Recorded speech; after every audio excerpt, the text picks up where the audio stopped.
I'm sure you've all heard the news that we might be getting a new microstate on the geographical map, the sovereign state of the Bektashi order. If this proposal becomes a reality, this will be a very small new country, in fact, the smallest state in the world, lodged in the middle of Albania's capital city of Tirana and, just like the Vatican and Rome for Catholics, serve as a kind of Muslim religious polity for the Bektashi order. So what is the Bektashi order? What is its history and its mystical teachings? How does it fit into the wider world of Islam and Sufism? In fact, the Bektashis are a very unique group, and their practices and ideas may come off as surprising to both Muslims and non-Muslims.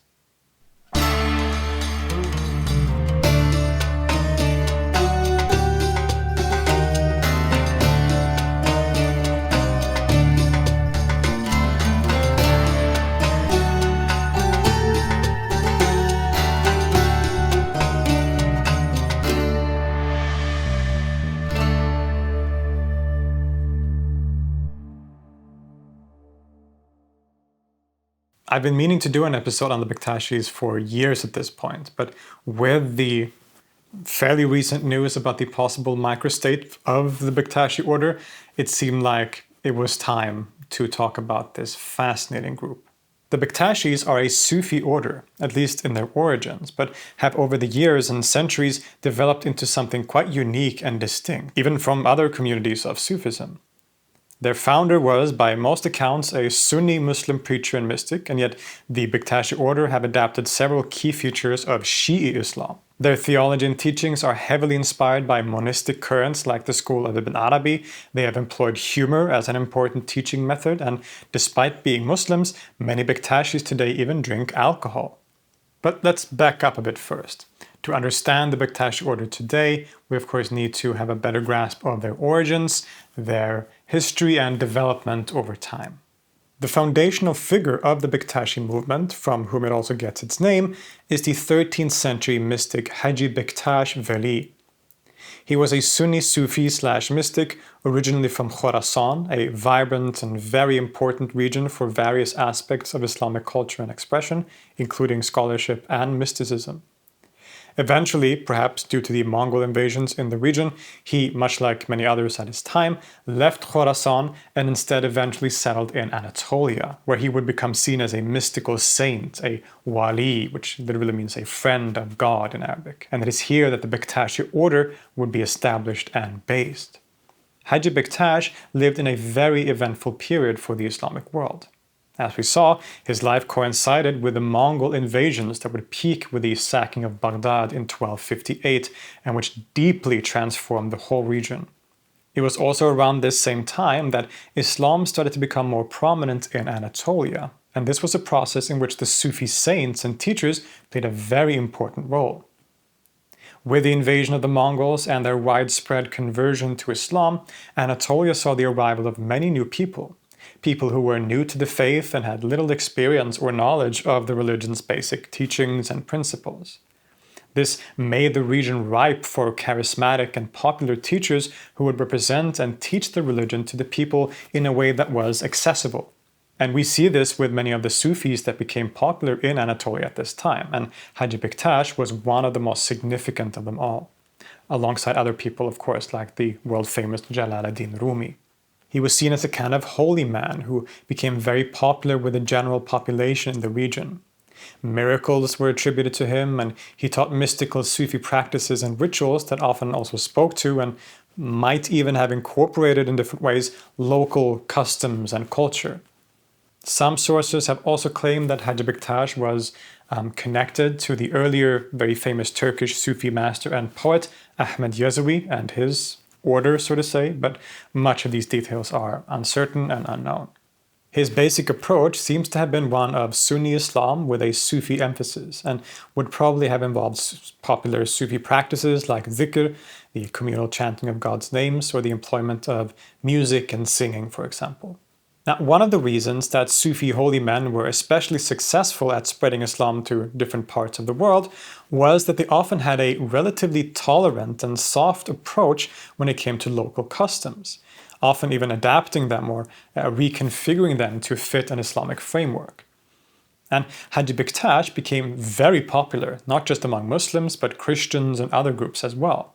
While his contemporary and kind of rival, Rumi, in Konya, seems to have been especially popular with the urban population and the higher classes of society, Haji Bektash won the hearts of the peasants and the rural population in Anatolia. It's somewhat uncertain when he died, much like the rest of his life, but he possibly passed away sometime in the 1290s. Although some have also argued that his life may have extended into the 14th century. Whatever the case, he would leave behind a lineage of Sufi practitioners, arguably an early version of the Bektashi order. It is, for example, argued that the popular Turkish poet Yunus Emre belonged to this lineage, his teacher Tapduk Emre supposedly being a direct disciple of Haji Bektash. Regardless, this order doesn't seem to have survived to any major degree as a proper tariqa or Sufi order. It seems that we don't really find much evidence for a Bektashi order as such for a couple of centuries after this period, even though, of course, Haji Bektash was a very important figure and symbol for Anatolian religious practice, and particularly different forms of Sufism or Islamic practice. And of course, there was a kind of lineage from Haji Bektash that might be seen as a kind of order, but this was not an order, it seems, that was organized in any particular way, but more maybe a sort of loose configuration of different disciples or people within that wider lineage. Many different groups in the region all saw Haji Bektash as a central figure and inspiration, including the wider group often called the Alevis.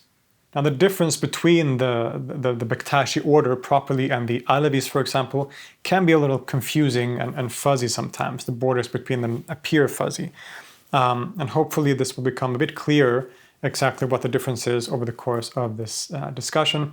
In general, you could say, and this is at least how I've understood it, is that the Bektashi order proper as a kind of organized order structure that would appear later on in history seems to have grown out of a wider Alevi culture, right? So an Alevi culture that was generally influenced by Haji Bektash, that trace their lineage back to him, but wasn't really organized in the same way as a Sufi order traditionally, right?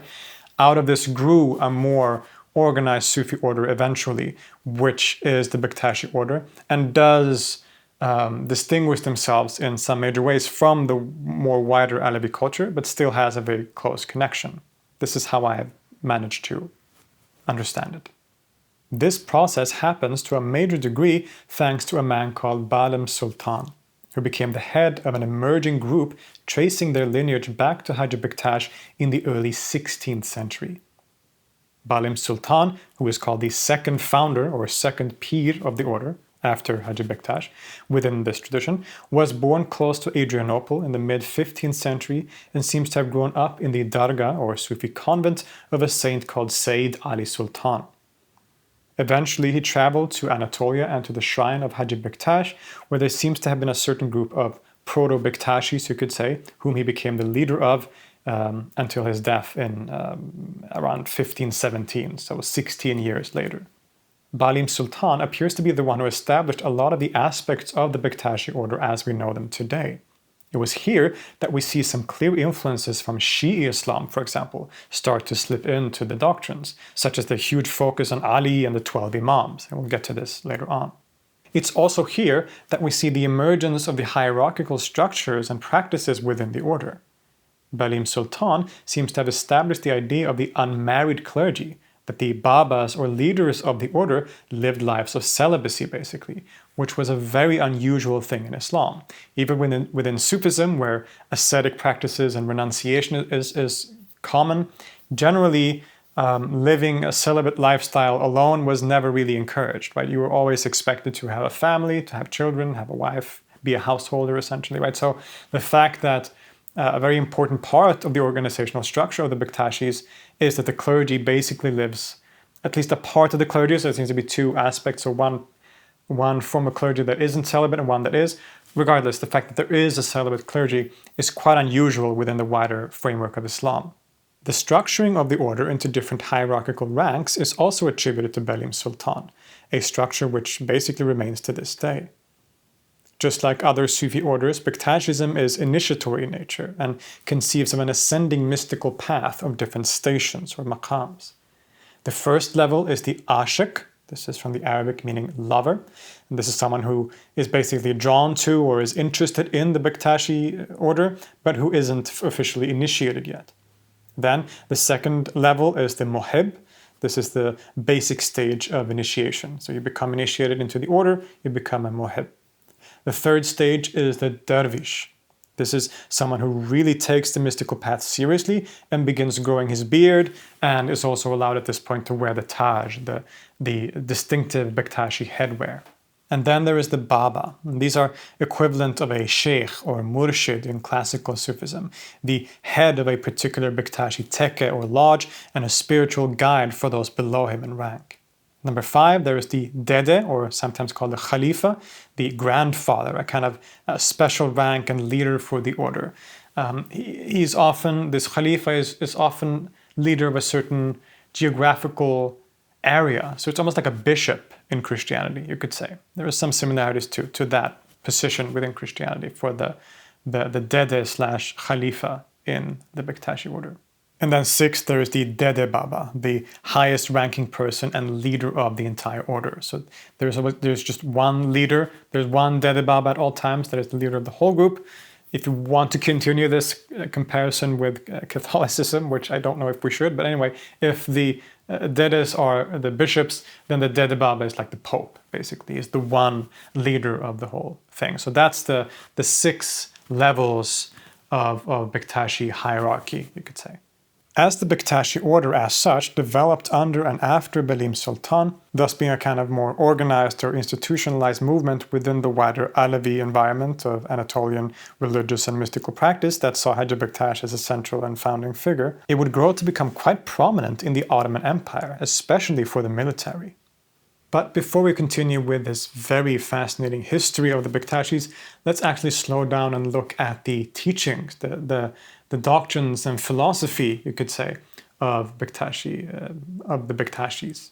Some of the basics to know are, of course, that Bektashis identify as Muslims, and so they operate under a basic Islamic framework. This includes a view of sacred history with all the prophets of the biblio-Quranic stories, as well as the prominence of the Prophet Muhammad and the Quran. Because they also adopted Shi'i beliefs to a major degree, the figure of Ali ibn Abi Talib is also very important, as well, of course, as the succeeding 12 Imams of the Twelver Shi'i branch. To get a better overview of what Twelverism or Twelver Shi'ism is, check out my dedicated episode on that topic. So basically, they believe in God, Allah of the Quran, His prophets, including most importantly, of course, Muhammad, and the successorship of Muhammad through Imam Ali and the 12 Imams. It's also clear that the Bektashis, and Haji Bektash himself especially, are strongly related to what we call Sufism, referred to sometimes as Islamic mysticism or tasawwuf in Arabic. Indeed, the Bektashi order is often basically seen as a Sufi order amongst a wide array of different such orders in Islam. Again, if you want a deeper dive into what Sufism is and how that works in the whole story of Islam, then check out several dedicated episodes, but primarily one just on Sufism, what is Sufism, that you can find on the channel. But basically, also to understand Bektashism, we need to be aware of the Sufi context that is also very important to their origins and their ideas and their doctrines. Right, so I've only covered both of these topics, the Shi'i and the Sufi aspect, very briefly here, but hopefully more of those aspects will become clear as the discussion goes on and we dive into more specific details. Indeed, if we see the Bektashis as essentially a Sufi order, then things start making a lot of sense. The basic features of the order follows that of a tariqah within the wider tradition of Islamic mysticism. Firstly, it is, as we saw, an initiatory tradition, where there is a major emphasis on the role of the murshid, or the sheikh, referred to often in this tradition, as we saw, as the Baba. He is the spiritual master that the initiate, the murid, attaches himself to and which teaches his students on the mystical and spiritual path. The secrets and truths of the path and of reality are, to some degree, esoteric. They aren't meant for those who haven't walked the path and are thus only taught directly by a murshid to the initiated murid. This mystical path, just like in Sufism generally, is aimed at intimacy and union with God, and especially in this tradition, a realization that God is the very reality of all things, not an external creator, but core to one's own being. And only a teacher can guide you on this path. Quote, "He who has not attained to the murshid cannot know God." Or, "If you have a murshid, you may become a human being. If you have no murshid, you remain an animal." As such, their understanding of the wider path of Islam, which they also share in common with other Sufi orders generally, is they're dividing the stages or aspects of the path into 4 parts, you could say, what they refer to as the 4 gateways. The Sharia, meaning the outer path of the law. This is the outer exoteric practices of the religion and Islam as taught in the Quran and by the Prophet Muhammad, as well as the laws on how to live in society, right? The wider practices and laws to live by as a Muslim, the Sharia. The tariqat, meaning the path, specifically the mystical Sufi path, where one deepens one's relationship with the divine and works to fight against the self under the guidance of a murshid or a master. This is also within the wider scope of Muhammad's religion, but in Bektashism is very strongly associated with Ali in particular. Then there is ma'rifah, meaning something like Gnostic knowledge. This is the direct apprehension of the truth that you can reach through walking the path or tariqah, a kind of knowledge different from regular conceptual knowledge, also sometimes referred to in Arabic as dhawq or tasting, a kind of direct or non-conceptual knowledge. And lastly, there is the haqiqah, meaning reality or truth. This is the highest stage where one merges with the very reality experienced. As Kingsley Birge described, where one goes, quote, "still further and becomes one with sugar." This is the object of direct knowledge of the comparison that he uses in his book. One becomes one with sugar so that he could say, "I am sugar." That and that alone would be to know what sugar is. Right? So you can apply this to knowing God, right? You can only know God by becoming God, because only God can know God. Right? This is the logic. Again, these 4 are very commonly referred to in the Sufi tradition as 4 equally necessary aspects of the wider holistic path to God and of Islam. None of them, usually at least, cancel out the other, but are all simultaneously necessary. For example, the very famous Persian poet Jalaluddin Rumi writes in his Masnavi, quote, "The Sharia is like a candle which shows the path. Unless you obtain the candle, the path cannot be traveled. Once you have come to the path, your traveling is on the tariqat. When you reach the destination, that is haqiqat, and presumably ma'arifah as well." Now, the most common idea for this within Sufism is that all of these 4 aspects are equally necessary, right? So even when you have walked the path and reached ma'arifah, for example, you still need the Sharia as a kind of shell, right? You still need the outer practice of the religion, and you're not supposed to, just because you walk on the path or you reach ma'arifah, that you can sort of dispense with the law, right? This is the most common way to interpret it. But there have been certain Sufi figures and movements that have been a bit more radical in their interpretation, in saying things like that once you reach a certain stage, then the outer exoteric aspects of religion aren't as necessary anymore, right? The Sharia aspects perhaps aren't required in the same way that they were before, because the Sharia is meant for regular people just living in this world and not for mystics, etc., right? And the Bektashis, in fact, seems to be maybe one such group, because when we look at their practices and their ideas, they come off sometimes as quite heterodox compared to what we would perhaps problematically refer to as Orthodox Islam, or even Orthodox Sufism, so to say. An interesting and probably important factor for this feature of their movement is that they seem to have had their origins in some way in the so-called Qalandariya movement, at least broadly defined. We covered this fully in a previous episode, but the Qalandariya and related Dervish groups in the late Middle Ages and early modern period were Muslims who consciously chose to do things that were considered taboo in society, or which were seen as heterodox or antinomian, precisely as a spiritual method of fighting against their nafs, the ego or the self. Thus, we know that Qalandas would shave off all their hair, their eyebrows and beard, which was very controversial in a society that expected Muslims to keep a beard according to the Sunnah, because the Prophet had a beard, so you're supposed to have a beard if you're an adult man. So just shaving off the beard was a controversial thing. These qalandars would also sometimes barely wear any clothes at all, walk around naked. They would drink wine and alcohol, and even cases like public urination, right? So they would do things that were very shocking, went against social norms, and things that were very much taboo. Precisely as I said, as a spiritual practice, as part of this mystical path of denying their ego and their self. There were many such groups, and they're sometimes called qalandariya as a wider category. And it seems that, like the Bektashis, at least the early Bektashis before they were formally organized, might have been characterized by such qalandari features. The earliest attestation of the Bektashi movement comes in the 15th century with the Ottoman writer Vahidi, a very important source for these movements in the Ottoman Empire.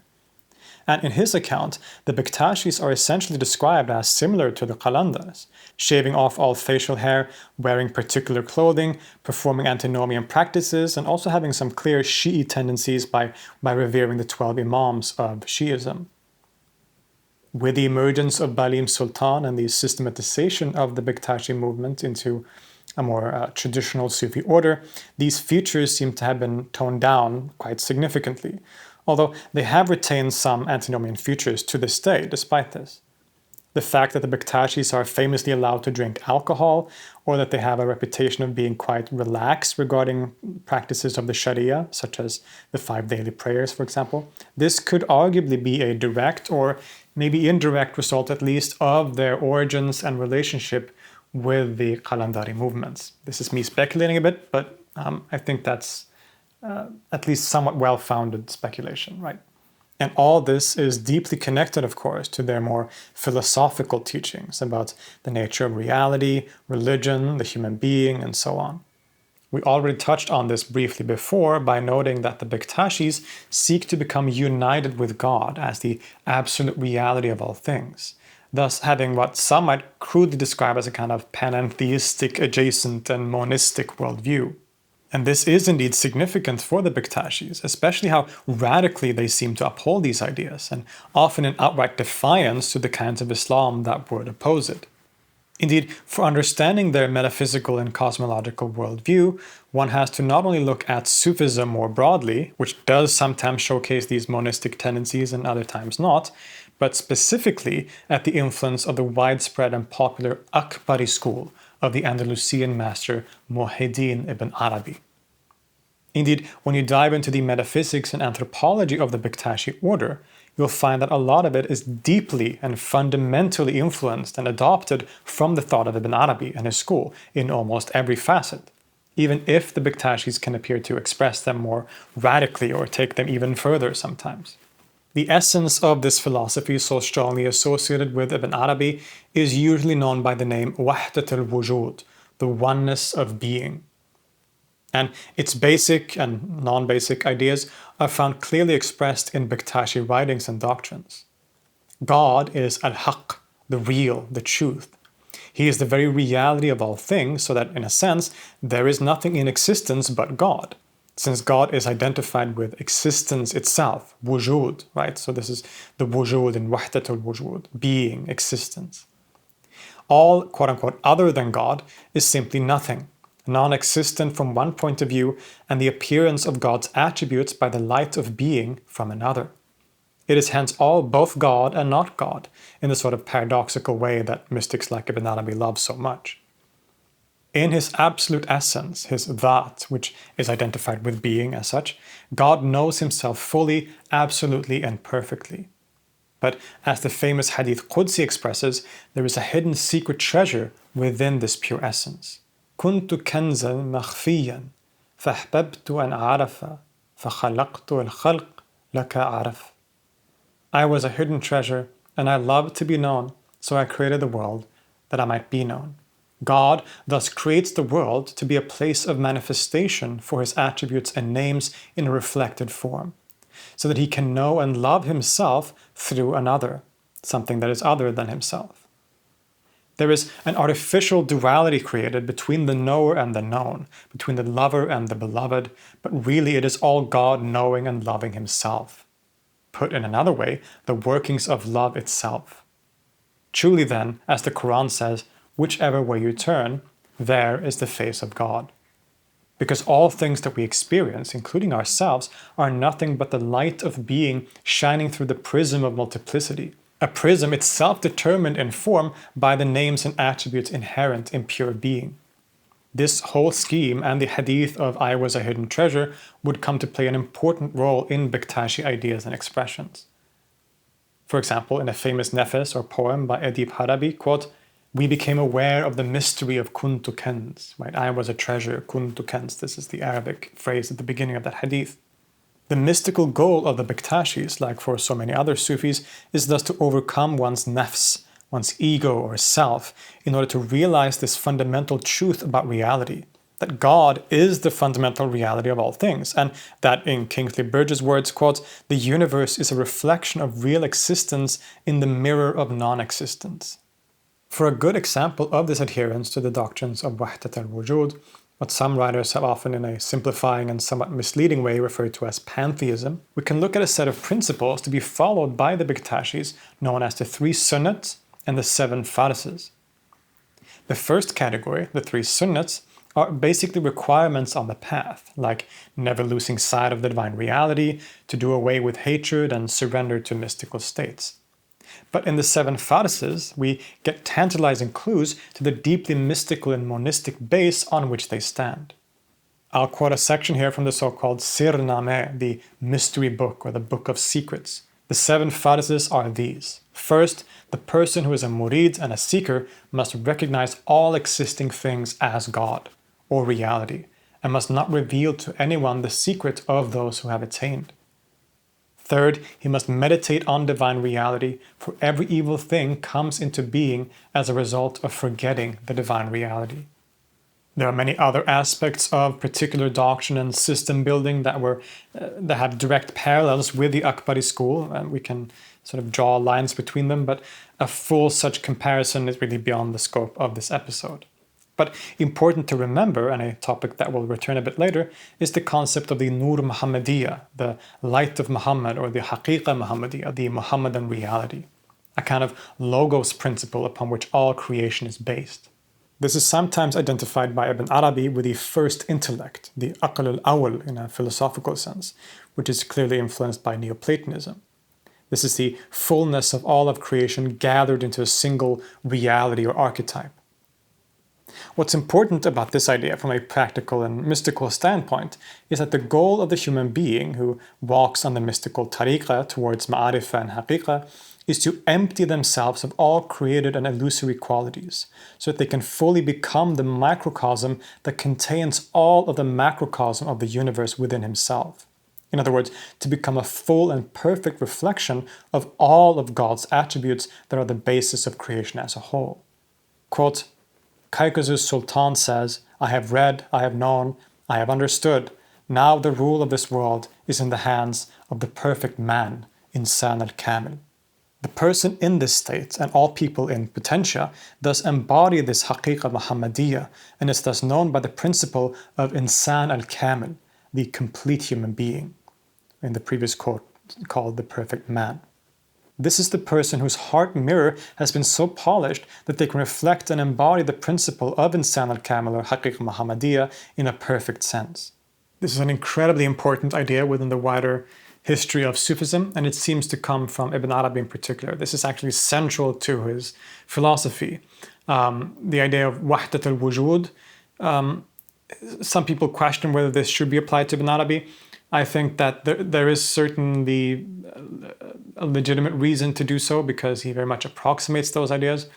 But this monistic aspect of his thought is really not at the center of his thought, as many people want to assume. Rather, if there's anything that is really at the center of what he's doing, it's this anthropology of the complete human being and how we as humans are to reflect and mirror this wider principle, the Insan al-Kamil as the Logos principle, also known as the Haqiqa Muhammadiyya, and how that relationship works That is really at the center of Ibn Arabi's thought, I would say, and we find it almost directly one-to-one here in the Bektashi order. But aside from these features that they share, at least in basic outline, with other Sufi orders, as well as the general doctrines of Ibn Arabi, who of course himself was a staunch Sunni Muslim, there are other teachings of the Bektashi order that are very unique and which set them apart from other schools of Sufism and Islam.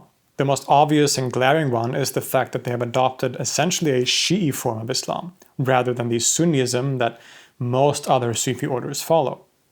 This means, as we mentioned before, that they revere Imam Ali and the 12 Imams that followed him as significant figures for religious history, as well as for the cosmology and metaphysics of the order.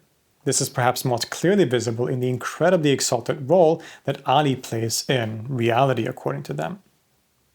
Indeed, scholars have sometimes referred to the core doctrines of the Bektashis as a trinity, which is a bit of a problematic term because of its obvious connections with Christianity. But what it refers to and what it denotes is an idea that is expressed by the Bektashis as Hakk Muhammad Ali. This is an expression and conception that they share with a lot of other general Alevi movements as well, and have profound metaphysical implications. Hakk is, of course, one of the names of God in the Quran, and denotes in the Sufi tradition, and particularly perhaps for the Akbaris, a name of God that denotes the deepest essence and reality of God. The name literally means the real or the truth. Secondly, Muhammad, of course, is the prophet of Islam, obviously. And then there is Ali. In itself, not that unusual. Both Muhammad and Ali play central roles in Shia Islam, of course, but where it gets really interesting is that the Bektashi seem to believe that in some way all these three are one or united. Quote, God, Muhammad Ali, all are one secret. The details of this is likely one of the more secret, esoteric teachings of the order, and we should probably be careful in how we interpret it. We certainly shouldn't see it from a perspective of a Christian trinity. Instead, I believe that the answer lies more in the Akbarian monistic philosophy that seems to lie at the core of the order, as we've seen. To return to the previous discussion, in Ibn Arabi's cosmology, the first thing that God creates, the kind of logos principle or archetype from which and in which all things are then created, is something called by many different names, but among them, as we saw, the Haqiqa Muhammadiyya, the Muhammadan reality. This is an expression for the totality of the divine reality as manifest in the world, both in the macrocosm of the universe as a whole and the microcosm of the human being. The spiritually perfected human beings can achieve the state of being insan al-kamil, the complete human being, which reflects in human form and in a perfect way the macrocosm and the entire Mohammedan reality. So this reality, the light of Muhammad, is what is to be achieved in the world by mystic seekers, and which was of course most perfectly embodied in the historical person of the Prophet Muhammad. This is why he was able to say, quote, I was a prophet before Adam was between water and clay. This Mohammedan reality is a kind of isthmus between the reality of God's essence and the created world. It both is and isn't God, and it both is and isn't creation. At least this is according to Ibn Arabi's version of this scheme. I think that the answer to, at least part of, what is meant with Hakk Muhammad Ali can be found in this conception. And Ali, of course, especially in Shi'i consciousness, plays a central role and part in this whole story. While the Prophet Muhammad gave us the Quran and the outer exoteric laws of religion to live by, it is Ali that inherits and teaches the esoteric, the spiritual and mystical aspects of that revelation. There is, of course, the famous saying by Muhammad, quote, I am the city of knowledge, and Ali is its gate. So Ali partakes of the Prophet's reality in several ways. That same reality, which is the tajalli or manifestation of God and his attributes. The whole world is the reflection and appearance of God in limited form, and Muhammad and the Muhammadan reality, or the complete human being, represents the culmination and full accomplishment, the full manifestation of that principle, of which Ali partakes in a significant way. This is my interpretation of the Hakk Muhammad Ali doctrine, where there seems to be a clear union between the three concepts in some way. This can also be further nuanced by the general characteristics of Ibn Arabi's doctrine of wahdat al-wujud, where everything is nothing but the wujud or being of God, and hence all things are in a sense one, including Hakk Muhammad Ali from a certain perspective. Quotes, there is no God but God is love, Muhammad the Prophet of God is love, Ali, Prince, Saint of God is love. Three names in meaning one, love. Love is the light Gabriel saw in the midst of God Muhammad Ali. As expressed in the Sufi school of love, the Madhab al-Ishq, God is love, and the world is thus only love expressing itself. Everything is love, especially those human beings that embody that light of Muhammad, which Gabriel saw in this poem. It all becomes a single meaning and expression of love. However, it should be understood specifically, there is no denying that this is a central idea for the Bektashis, and that Ali has a very exalted position. Indeed, some argue that the Bektashi order is one of those Shi'i movements where the status of Ali is upheld in a very radical way, sometimes even seemingly identifying Ali as divine in some way. This can be seen, for example, in some of the prayers or invocations that are used by the Bektashis, as well as in some of the poems that we have already quoted. One example is in the popular prayer of calling upon Ali, which is popular even outside Bektashi circles and goes like this, quote, in the name of the king, call upon Ali, the manifester of marvels. Thou shalt find him a help unto thee in adversities. I have need for Allah Most High. I call upon thee. All care and anxiety will clear away through the light of thy greatness, O Allah, O Allah, O Allah. Through the light of thy prophetship, O Muhammad, O Muhammad, O Muhammad. Through the secret of thy saintship, O Ali, O Ali, O Ali. Come to me, come to me, come to me, O Ali, O possessor of beauty and perfection, O owner of divinity and majesty. For the sake of Al-Hussein and his grandfather, and his father and his mother, and his brother and his sons, save us from all care and anxiety by the mercy of the most merciful of the merciful. And O best of those who help, O overturn of hearts and minds, change our hearts and our minds for the sake of thy pleasure and the vision of those who long for thee and the elect. There is no one like Ali, and there is no sword like the Zulfikar. He is the friend of our Lord. Hear us for the sake of the Honorable Muhammad and Haydar. Another famous statement that is found both within and beyond Bektashism is the statement that the Quran contains within itself basically all of reality. It's also like a microcosm of all of reality. And the Fatiha, the first chapter of the Quran, contains the entirety of the Quran in a single surah or chapter. And the first line of the Fatiha, Bismillahir Rahmanir Rahim, in the name of God, the most compassionate and merciful, in that line is contained the entirety of the Fatiha. And within the first word of the first line, the Bismillah, is contained the entirety of that first verse. And in the very first letter of the Bismillah, the Ba, is contained the entirety of the Bismillah, and all of this is contained in the dot underneath the Ba, the first letter. And then it is said further that Ali is that dot. But I think this is something that is quite hard to analyze and retell if you're not initiated into the order, which I certainly am not. This is one of those esoteric aspects and teachings of the order, and so it would be irresponsible to try to come to some sort of conclusion about things that it's very easy to misrepresent, obviously. It's a very contentious kind of topic within Islam, and it's often a lot more subtle than any basic simplifications of doctrines like this. But in basic terms, we can be sure that Ali plays a very central role for the Bektashis, for the order, but also in their view of theology and the world more generally. And just like other 12er Shi'is, they also see a great importance in the 12 Imams, the 11 Imams that followed Ali, which represent the transmission of spiritual knowledge and interpretation of the Quran. There's also the so-called 14 innocents. These are children of some of the Imams that were killed while still young, and they play a quite prominent role in the consciousness of the Bektashis as well. It's also often claimed that the Bektashis believe in a form of metempsychosis or reincarnation after death. It seems that this might be something that is rejected in the learned and official circles of the order, but which is still often held among the more general people of the community. One common way of conceiving this is that after someone dies, they will be reincarnated as the animal which their previous life mostly resembled. So if you were a very greedy person, perhaps you'll become a pig in the next life, etc.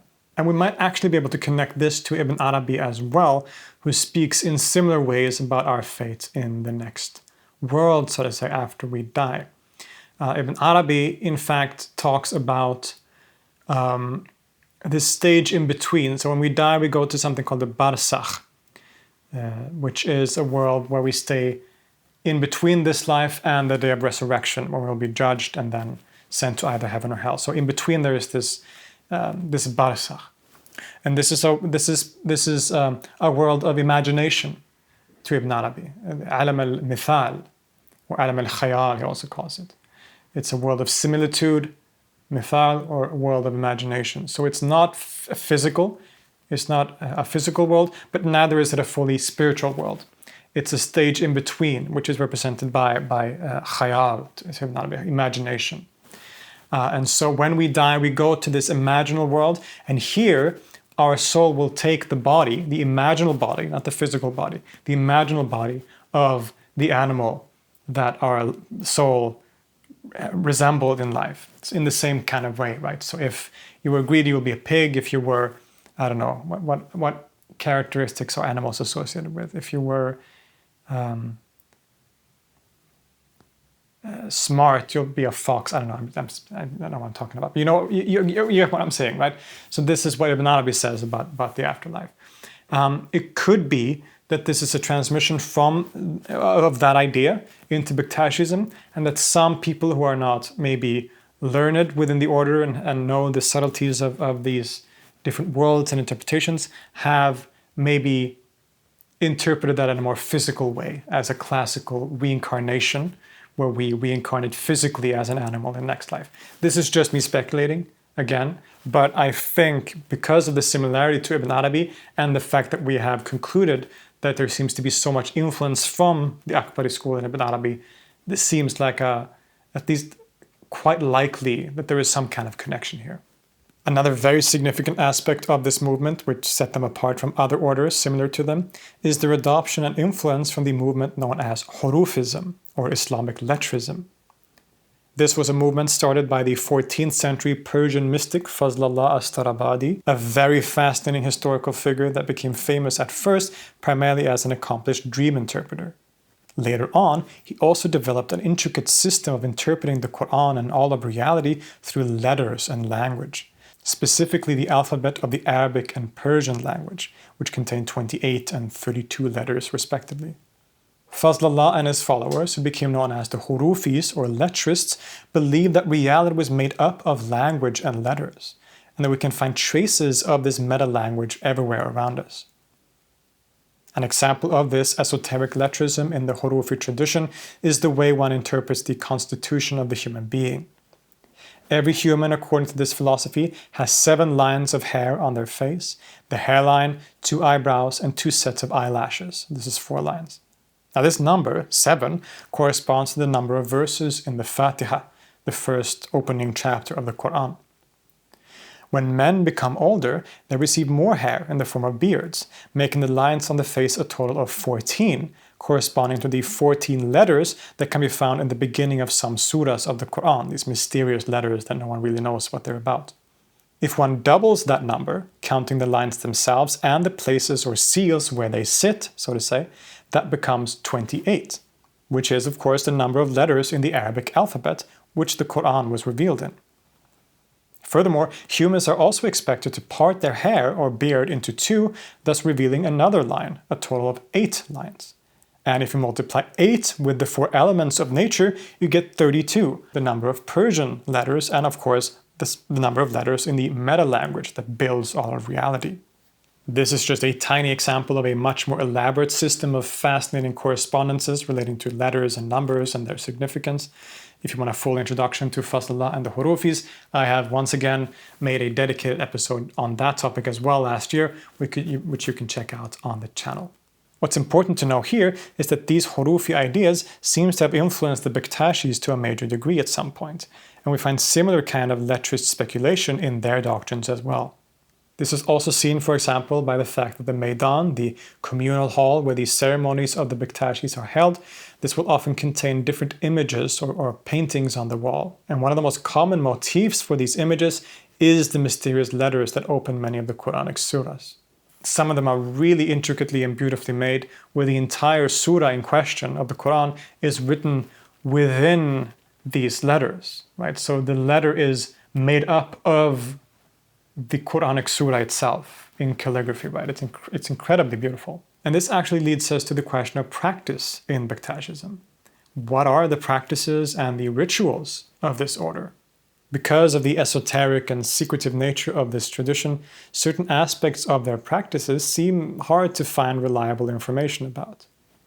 We know from before that they are Muslims and come from a Muslim background, so they pray daily just like Muslims, as well as observe other aspects of the Sharia.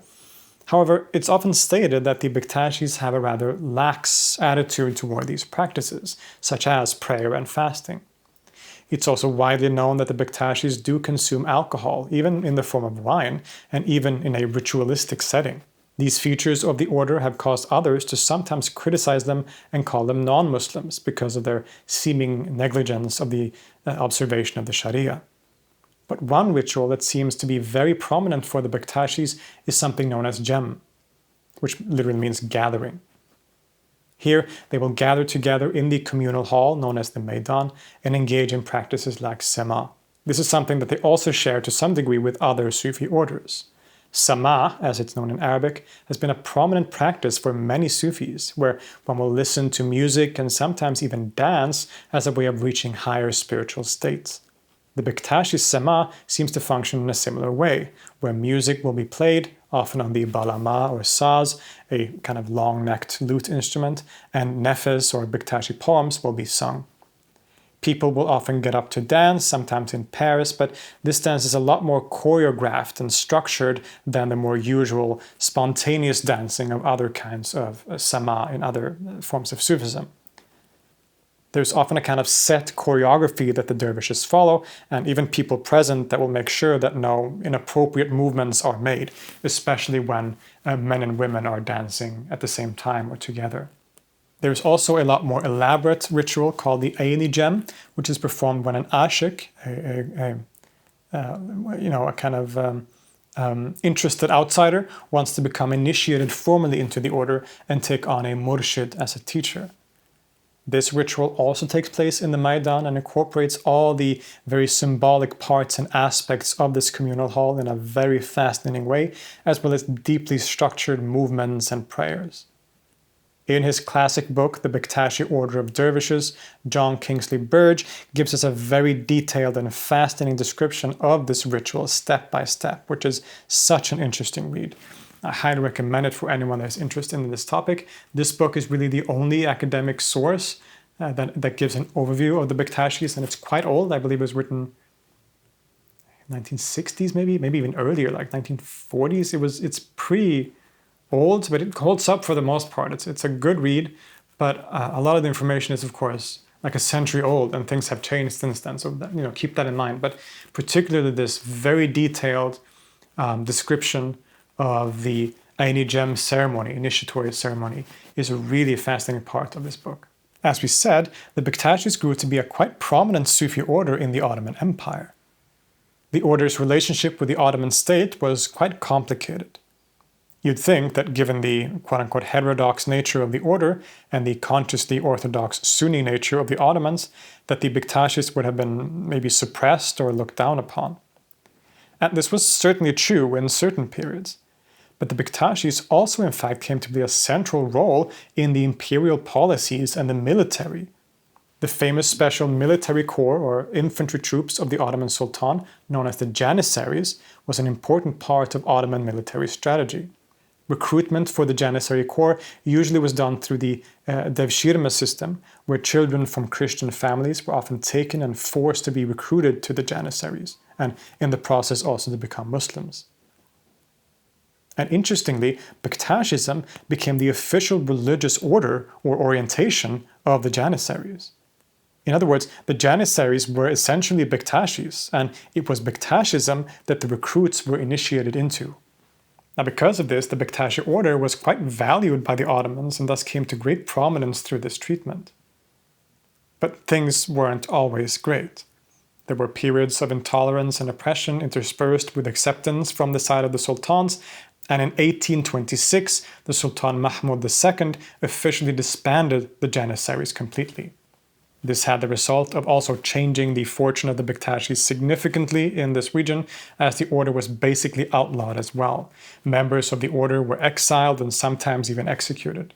And here also begins the proper establishment of the order outside of Anatolia, which had been its base for all of history. Over the course of the 19th and the early 20th century, the Bektashis managed to get some level of acceptance back in the Ottoman Empire, but when the state was disbanded in the 1920s by the reformist Ataturk and with the subsequent formation of the Republic of Turkey, all forms of dervish orders and activity, all forms of Sufism generally, was outlawed in this new secular state as this Sufism and the dervish orders were seen as old superstition that threatened the new modern Turkey. The Bektashis were, of course, directly affected by this in a very major way, and it is at this time that we see the major move of the order out of Turkey and Anatolia and toward other locales, especially to Albania, where the order established its base from this moment and which it remains to this day. Of course, the 20th century wasn't without its struggles in Albania either, as the country adopted a very strict form of communism, where religious buildings were demolished, including many Bektashi tekkes, and people were generally forbidden from teaching religion at all. It's only in the last few decades that the Bektashis have been able to really flourish in Albania again and make up a colorful and prominent part of that society. Given its very complicated history, including in Albania itself, it's certainly very interesting that they are now even considered by the Albanian government to be given its own microstate within the capital. This would certainly be a very interesting development in the world and historically, and would be a very interesting addition to the European geopolitical landscape. The Bektashis thus have a long and very complicated history. From its origins with the Sufi mystic Haji Bektash Veli, to its re-emergence from the wider Alevi environment in Anatolia into a new organized, maybe Sufi order that, contrary to most other such orders, adopted clearly Shi'i Muslim principles and theology. Their philosophical and mystical teachings are clearly in line with and influenced by other prominent currents, such as the Akbari school of Ibn Arabi, and are also generally esoteric and mysterious beyond the full grasp or understanding of any outsider. But they also have features that clearly set them apart from other forms of Sufism or Islam, such as the exalted role of Ali, certain practices that some even speculate could be related to pre-Islamic shamanistic traditions, and of course the consumption of alcohol. They have been an essential part of Ottoman history as part of the Janissary core and saw very varied periods of persecution interspersed with tolerance and acceptance wherever they have been located, from Anatolia or Turkey to Egypt and Albania. And now they might be getting their own microstate in the middle of Europe. So certainly for all these reasons, the Bektashi order remains probably one of the most fascinating and strange, interesting features in the history of the Islamic world. Thank you so much for watching and listening. As always, I would like to extend a special thank you to my patrons on Patreon who support this channel monetarily and without whom none of this would be possible. Now, as always, want to thank you from the bottom of my heart for all the support. If anyone else wants to become a patron, which I would highly appreciate, it really helped me to make this free content, this free educational content on the world's religions and philosophies and mysticisms. So if you want to support me on Patreon, I'll leave a link to that in the description. You can also leave a one-time donation. I believe that is possible on Patreon itself now. You can use Patreon as a kind of a tip jar. You can also send a one-time donation through PayPal, and there are links to that in the description as well. But if not, just liking the video, subscribing, and commenting is really helpful as well. So thank you all so much for the support. If you want to keep up with my work, you can find me on my socials, which are on the screen here. I do a lot of similar content on there sometimes, but also music. And if you're interested in my music, you can check out my other channel, Philip Holm, which is dedicated to my music. If you want all these links, there's a link tree also in the description where you can find everything that I do in a single place. So that would probably be the best place to go, right? But for now, thank you again so much for watching. and I will see you next time.